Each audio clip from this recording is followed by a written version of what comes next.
Hello, welcome to Monday Morning Matters live broadcast show brought to you by Magnicraft Consulting Team, anchored by Niyi Dunmade, a certified church consultant with the Society for Church Consulting in the U.S. Here, each Monday of every week, we address important, relevant, and actionable topics of interest that will help you and your church grow healthier. And now, meet your host, Niyi Dunmade.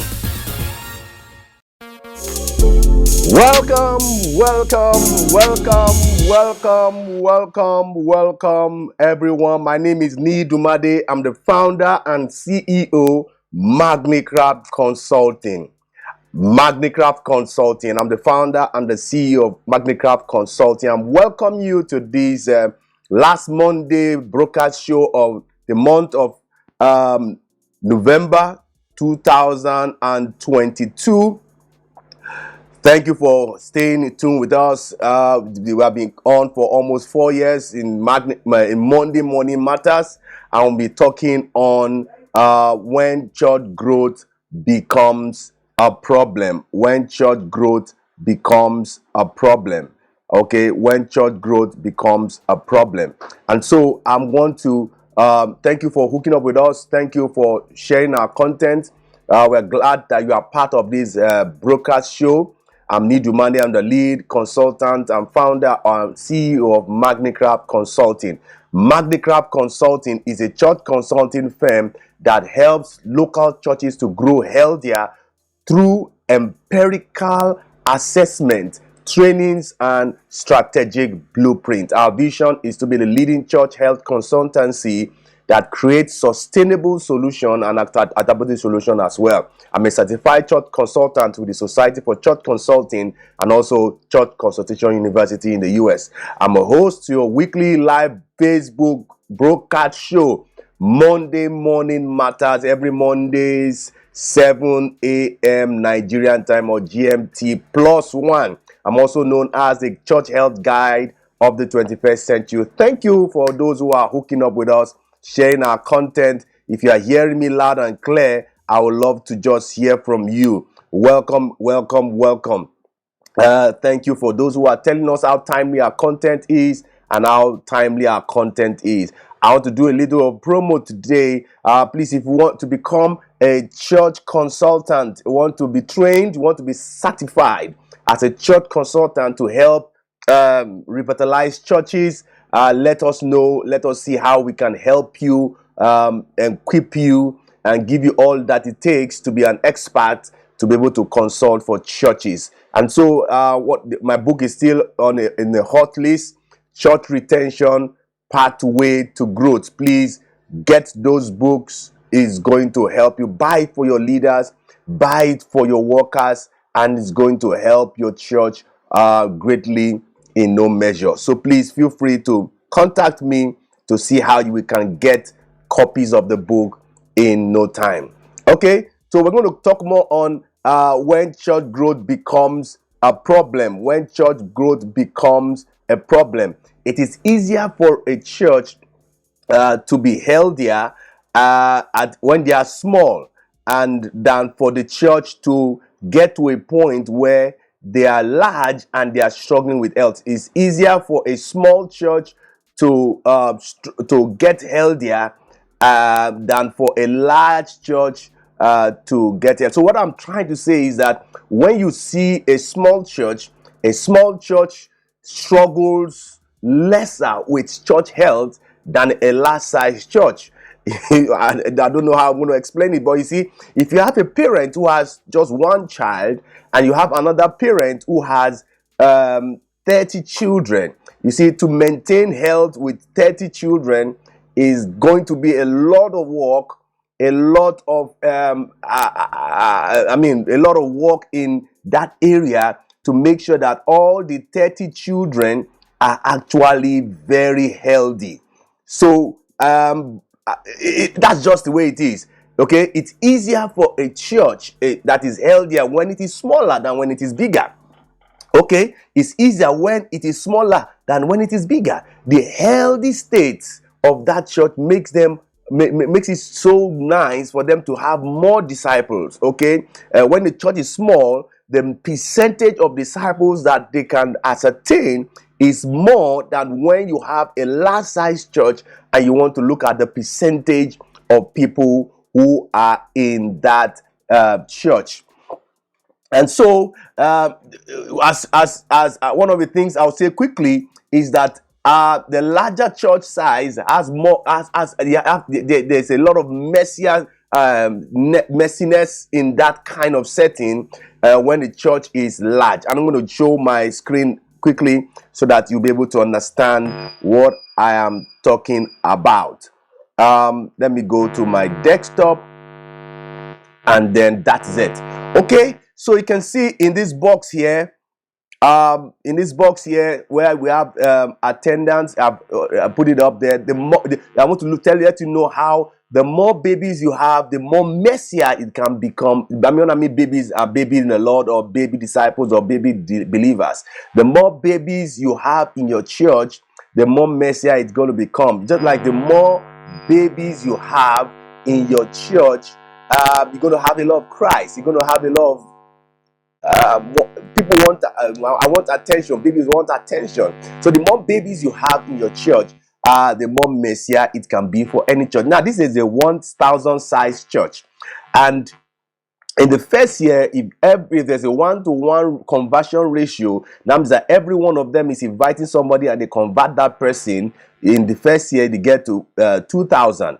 In the second year, they get to 4,000. And in the third year, they go to 8,000. In the fourth year, they got to 16,000. So what it means is that in the third year, they were able to add up 7,000 added to the 1,000 they started with in 3 years ago. And then in 4 years, they were able to add 15,000 converts in just 4 years. Now, what I'm trying to say is that in 4 years, if you're going to work so hard to make sure that you have 3 years to be able to mature a disciple, what it means is that the first 1,000 people who spend 3 years in your church, that's 6.25% of the 16,000 congregation you have reached in 4 years, are going to be what? Mature disciples. What it means is that about 94% of your congregation are babies. 94% of your congregation are babies. And I'm going to tell you how this is a problem. Then if within 3 years, you're going to have 12.5% as matured Christians. So you can see, the smaller the church is, the more your chances of having more matured disciples. And then in 3 years, you're able to have almost 90% who are becoming part of that church as well. In subsequent Mondays, I was able to tell you the church growth calculator, all the things that affects church growth. And so, but the thing is, I want to say here is that the larger the church size, the more messier it is, and the less mature disciples you have. That's why it's very key for a church to be healthy in small groups as they grow larger. It is dangerous for a church to grow larger and not grow larger inwards, or larger outwards and not grow larger inwards. What it means is that the church is growing, but the choir, the departments, the fellowship, the unit, the small groups are not growing. Is dangerous. So small group involvement must be a major focus as a church is growing, because that's where discipleship takes place. Discipleship takes place in small groups where there are quality relationships, for people to be nurtured in Christ. So the issue of consumerism factor will become messier as the church becomes large in 4 years. People want to come to church to be served instead of coming to church to serve. So when you have a lot of babies like that, what happens is that there's that mentality of consumerism. That consumerism factor is there, becomes a problem, and because it takes mature disciples to act maturely by being selfless and being and being able to operate the unconditional love that a believer needs to operate about. So a church not acting like a matured believer will not fulfill the two grades. What are the two grades? The two grades are the Great Commission and the Great Commandment. Okay, now the thing is, when the church has a lot of immature believers, okay, when the church has a lot of immature, I'm talking about the local church has a lot of immature believers, you are going to be wavering in the two grades, okay, the Great Commandment and the Great Commission. But the thing is that we need babies in the church. But the thing is, at what volume do you have that you can manage? There's a capacity that you can manage. Okay, that's why it's good. It's good for you to understand when you make prayers that, Father, give us souls, bring souls. We need souls to be saved. Because the truth about it is that there's a cost to disciple one disciple. There's a cost to mature one disciple. And if you don't have what it takes in terms of human resource and non-human resource to be able to mature disciples, there's no how you can be able to mature those disciples. So the thing is, once there's a lot of immaturity or baby disciples in your church, just know that the performance index of the Great Commandment and the Great Commission are going to be very low. So, but we need babies, but we need to make sure that we are able to create a balance. What am I saying? Now, here we have in 4 years, you have about 7% who are matured Christians. Now, can you be able to work on that to make sure that you are able to get 20, 30, 40, at least 50? Once you have 50, what it means is that you have enough disciples to disciple other 50, okay, in terms of 1-to-1 ratio. But you see, when you have less than 50, then you don't have a 1-to-1 discipleship ratio, or you cannot be able to create a healthy small group where you have 1 to 12 discipleship structure that Jesus Christ used when he was on earth. We need babies, but how much of the babies do you have in your church that you can be able to manage? So there has to be, once you have a lot of babies, there will be a lot of compromise. You see a lot of pastors who are disobeying God in trying to please followers, in time to please babies. I've seen my wife, okay, trying to compromise to make sure that to pacify the baby, and sometimes that's love, but not the kind of God kind of love. You see, compromise are there, and the babies always want their ways. Okay, babies are always selfish. Babies always have that mentality of me first syndrome. Okay, me first syndrome. They don't care about anybody in the house. They cry to a point whereby their needs are met. Their needs are met, and their needs must be met before they make any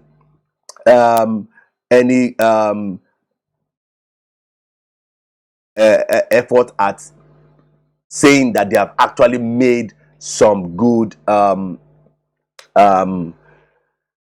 impact. So the issue of compromise, you need to understand, you need to be very careful not to create unhealthy compromise where you are now feeding the consumerism part of your church, because there will be worship wars. Okay, worship wars. Everybody wants their praise and worship to be in this beat or in this manner, in this fashion. Worship wars, I can tell you straight up and straight up that worship wars is a function of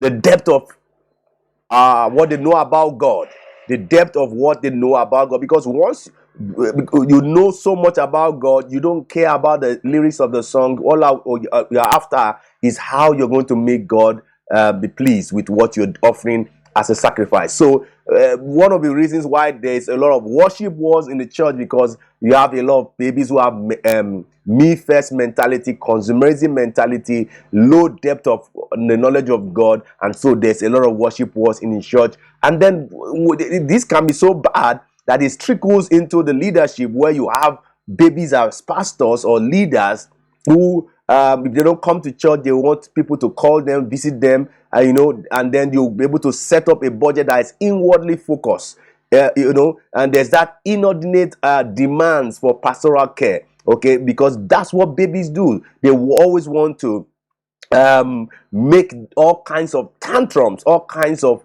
attention seeking activities to make sure that they are able to get the supply of the pastoral care that they have. And that's what babies do. And once your church has so much of those babies, so much of those immature believers, immature disciples, there's going to be so much negative effect of a greater concern about change than the gospel. Okay, they want the house to be painted, they want the ambience of the church to be, without not putting emphasis on the gospel conversations, gospel preaching, on the gospel message. Okay, they will also, once you have a lot of babies in your church, there will be evangelistic apathy, because babies are not bold to go out to preach the gospel. It takes maturity. It takes people who have been empowered and equipped to go into the world to preach the gospel. And so I will say quickly that once your church is having so much of